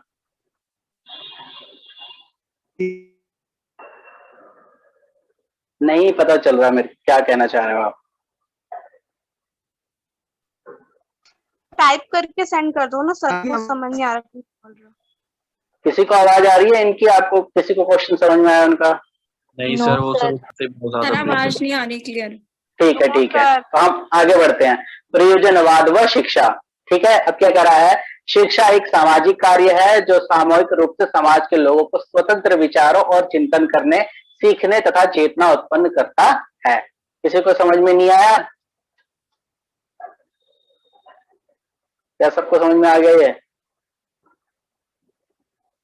सर आ गया। ठीक है, बहुत बढ़िया। फिर क्या कह रहा है, अब इसके कुछ पॉइंट है। बालक का वास्तविक जीवन अनुभव।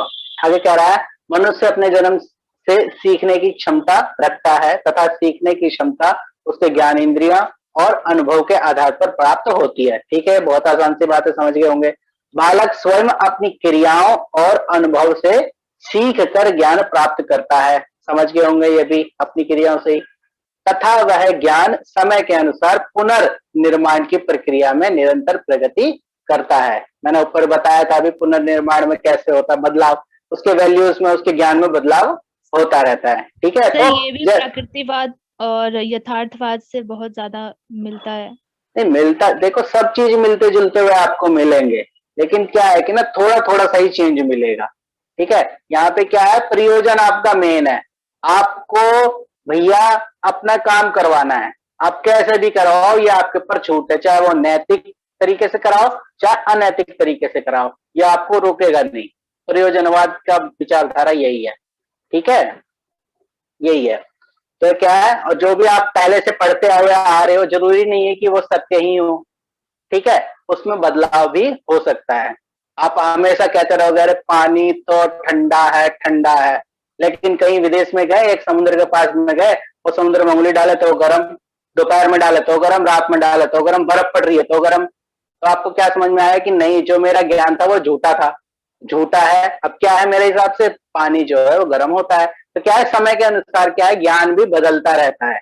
ठीक है, ये निर्माण की प्रक्रिया में हमेशा रहता है। ये नहीं कि आपने जो सीख लिया वही सत्य है, मतलब वो बदल भी सकता है और वो बदलता भी है, हम देखते भी हैं। ठीक है, उसके बाद बालक का महत्व क्या कर रहा है, शिक्षा में शिक्षक और बालक का महत्वपूर्ण स्थान होता है। सर आपका माइक म्यूट हो गया। फिर से कॉल आ गया होगा।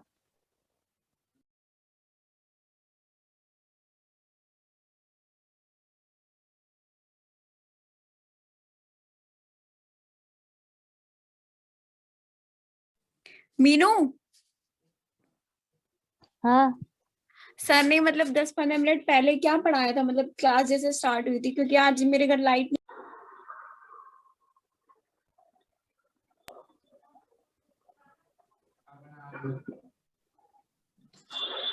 रिकॉर्डिंग चालू हुई क्या, नजर आ रहा है ऐसा? जी सर। जी जी सर, रिकॉर्डिंग चालू हो गई। हाँ ठीक है। उसके बाद बालक का महत्व, शिक्षा में शिक्षक और बालक का महत्वपूर्ण स्थान है। बालक का अनुभव के आधार पर शिक्षा ग्रहण करता है। विचारकों का मानना है कि शिक्षा बालक के लिए है, न कि बालक शिक्षा के लिए। अब इससे कोई मतलब ऐसा समझो कि जो क्या है, इसमें बालक जो है वह निरंतर सीख रहा है और अपने अनुभव के आधार पर सीख रहा है। कल जो उसने अपने अनुभव के आधार पर सीखा था वो अलग था, आज उसने जो अनुभव के आधार पर सीखा है वो अलग है। जैसे उदाहरण के रूप में आग का उदाहरण लेते हैं। जब मैं छोटा था तो मैंने आग को हमेशा पीले रंग में देखा। मैं गांव में रहता था, चूल्हे में रोटी पकती हुई देखी मैंने, हमेशा पीले रंग की आग देखी। ठीक है, गांव में भी अगर मान लो जंगलों में आग लग गई तो भी पीला रंग, खेतों में आग लग गई तो भी पीला रंग, चूल्हे पे खाना बन रहा है तो भी पीला रंग, ऐसा आग का रंग देखा। सर लेकिन जब गैस मैं में शहर ब्लू रंग का आता है। हाँ, तो जब मैं शहर आया तो मैंने गैस देखी, गैस में मैंने आग को देखा कि ये तो नीले रंग का है, तो क्या हो गया, तो जो मेरा पुराना ज्ञान है, जो मेरा अनुभव है, वह टूट कर क्या हो गया, दूसरा अनुभव भी आ गया। ठीक है ना, तो ये क्या है, बालक क्या है, अनुभव के आधार पर शिक्षा ग्रहण करता है और ये प्रयोजन के अनुसार है। ठीक है, ये समय समय पर बदलता रहता है, पुनर्निर्माण की अवस्था में रहता है। ठीक है, शिक्षा बालक के लिए है, मतलब शिक्षा बालक के लिए है, बालक शिक्षा के लिए नहीं है। तो मतलब बालक को शिक्षा के ऊपर थोपना नहीं चाहिए। प्रयोजनवाद के अनुसार कि यदि बालक टीचर बनना चाहता है तो उसे टीचर ही बनने दो। ठीक है, यदि वह इंजीनियर बनना चाहता है तो उसे इंजीनियर ही बनने दो, आप उसको थोपो मत। ठीक है ना, शिक्षक को थोपो मत कि भैया तू टीचर नहीं बनेगा, तू तो डॉक्टर बनेगा, तो हम तो तेरे को ये वाली शिक्षा थोपेंगे, जा भैया। तो क्या है, ऐसा नहीं करना है। किसके अनुसार, प्रयोजनवाद के अनुसार, क्योंकि उस बालक का भी एक निश्चित लक्ष्य है, वो सारे काम एक प्रयोजन से करता है। यदि वो टीचर बनना चाहता है तो वो क्या कर रहा है, रोज आके ऐसे ऑनलाइन क्लासेस ले रहा है, उसके बाद घर पे जाके चीजों को पढ़ रहा है, तो ये क्या है, उसका प्रयोजन है। तो जो शिक्षा है वो बालक के ऊपर नहीं थोपना है, जो शिक्षा है वो बालक के लिए नहीं है, बालक शिक्षा के लिए है। ठीक है, समझ में आ गया? जी सर। Yes sir. ठीक है, शिक्षा की लोकतांत्रिकता, बालक को किसी स्वभाव से सीखना और कौन सी विचारों को रखना है आदि प्रक्रिया को स्वतंत्र होना चाहिए।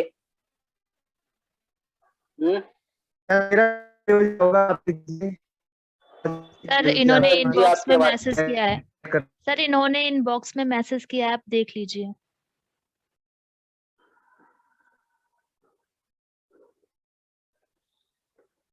हाँ, बहुत बढ़िया, ठीक कह रहे हैं वैसे, विद्या या नियुक्त है।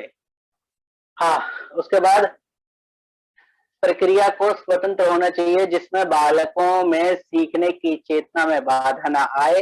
जैसे जैसे बालक अपने विचारों की स्वतंत्रता के अनुसार चिंतन करेगा, उससे बालक के चरित्र और व्यक्तित्व का विकास होगा। ठीक है, तो अब ये क्या कह रहा है कि ना, जो बालक का स्वभाव है कैसा, सीखने वाला, तो ये उसके अनुसार होना चाहिए, बालक के अनुसार। वह कौन सा विचार लेगा या कौन सा विचार छोड़ेगा, ये उसकी मर्जी है। इसके लिए वह बालक क्या है, स्वतंत्र है। ठीक है, आपको क्या करना है, आपको उसमें बाधा भी नहीं डालनी है। यदि बच्चा मैथ पढ़ना चाह रहा है तो उसे मैथ ही पढ़ने दो, आप उसको संस्कृत किताब ला के मत ठोको, उसकी चेतना में बाधा मत डालो। ठीक है, उसको जो पढ़ना है उसके अनुसार उसे पढ़ने दो। ठीक है, और वह क्या करेगा, उसी चिंतन के अनुसार, क्योंकि उसे वो चीज अच्छी लगती है, तो उसी चिंतन के अनुसार ही क्या है, उसका व्यक्तित्व का निर्माण होगा। ठीक है, उसका बालक का विकास होगा। ठीक है, समझ में आ गया? जी सर। आगे कह रहा है प्रयोजनवाद एवं पाठ्यक्रम। पाठ्यक्रम कैसा होना चाहिए एक बार देख लेते हैं।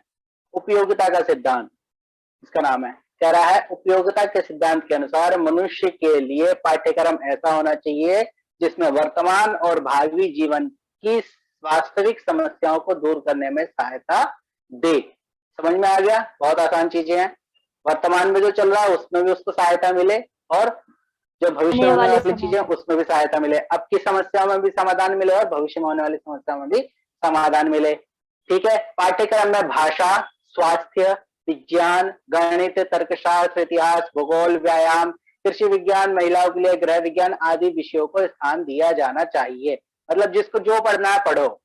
ठीक है, कोई एक निश्चित वो नहीं है, स्थान दिया जाना चाहिए। चाहिए शब्द हमेशा निश्चयवाचक नहीं होता है। चाहिए का मतलब होना चाहिए, आप चेंज भी कर सकते हो। ठीक है, इस सिद्धांत का मुख्य उद्देश्य है कि कैसे मानव ज्ञान की सहायता में प्रगति करता है।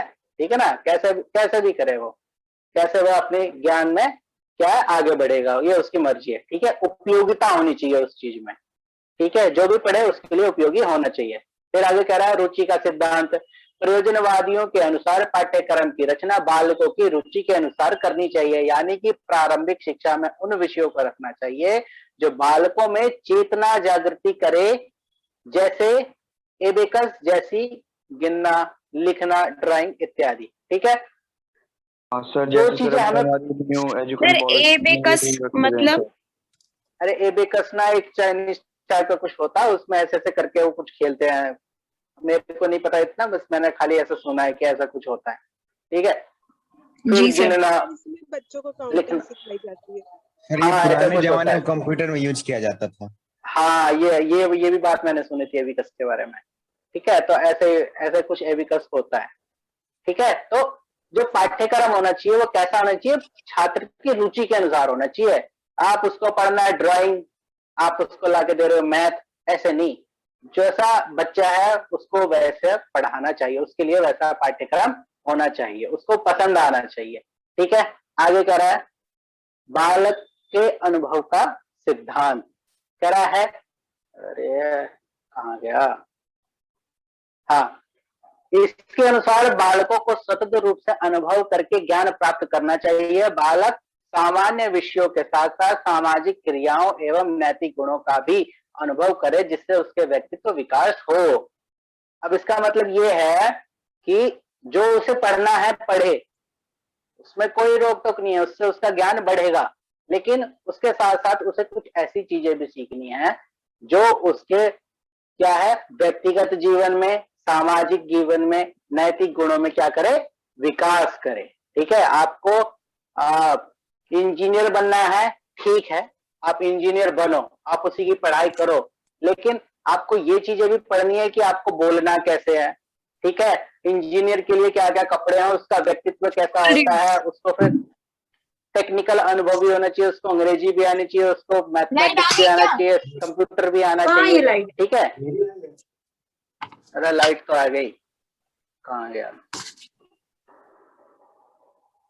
सॉरी सर, वो मेरे को लगा कि मतलब वो म्यूट कर रखा है मैंने। ठीक है, ठीक है, हाँ ठीक है, तो क्या करना है, कैसा होना चाहिए, उसके अनुभव के आधार पर वो सब सीखे, लेकिन उसको अलग चीजें भी सीखनी चाहिए। ऐसा नहीं है कि उसको केवल एक ही चीज केवल पढ़ाए जा रहे उसी में आगे चले जाए और चीजें सिखाए नहीं, लेकिन क्या है जो उसके लिए सहायता करे ऐसी चीजों को उसे जरूर सिखाना चाहिए।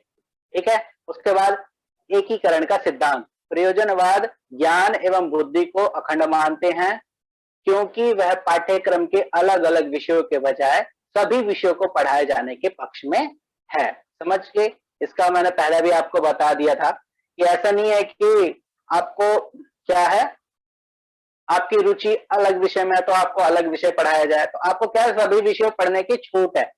ठीक है, सभी विषयों को आप पढ़ सकते हो अपने प्रयोजन के अनुसार। ठीक है, प्रयोजन उससे सिद्ध होना चाहिए।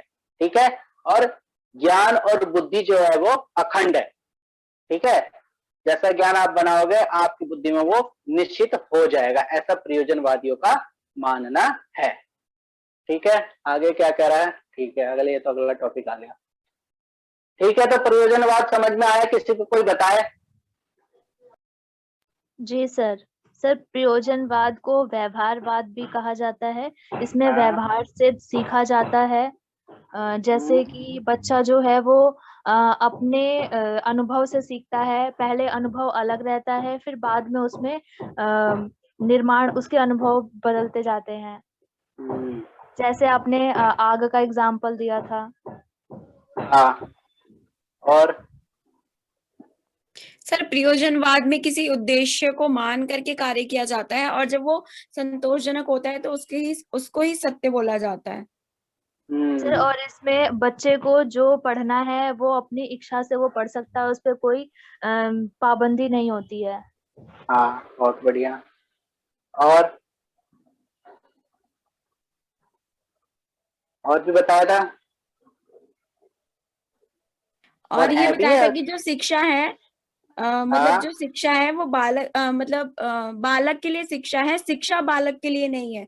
मतलब बालक पे थोपा नहीं जाएगा कोई सब्जेक्ट, मतलब उस पर कोई जोर जबरदस्ती नहीं है। जो बालक पढ़ना चाहेगा वो पढ़ सकता है अपनी स्वेच्छा के अनुसार। सर, उपयोगिता का सिद्धांत और रुचि का सिद्धांत भी आपने बताया था। हाँ, और उद्देश्य को ध्यान में रखकर काम करना।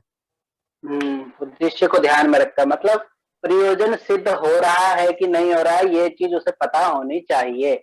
हम क्या कर रहे हैं, उससे क्या हमारा जो हम कार्य कर रहे हैं, जो हमारा लक्ष्य है वो सिद्ध है या नहीं है, ये पता होना चाहिए। तो ठीक है, संतोषजनक परिणाम भी आना चाहिए ना। हाँ, संतोषजनक परिणाम आएगा तभी वह सत्य कहलाएगा, अन्यथा वह असत्य कहलाएगा, अर्थात वो चीज अस्तित्व नहीं करेगी। ठीक है, इसमें किसी धर्म वर्म की बात नहीं कही है, किसी वेद पुराण को नहीं कुछ भी कहा है, परमात्मा का कॉन्सेप्ट को इसने छुआ ही नहीं है। ठीक है, समझ में आएगा सभी को? जी सर। ठीक है, तो आज की क्लास यहीं पे समाप्त करते हैं ना, टाइम हो गया ना। यस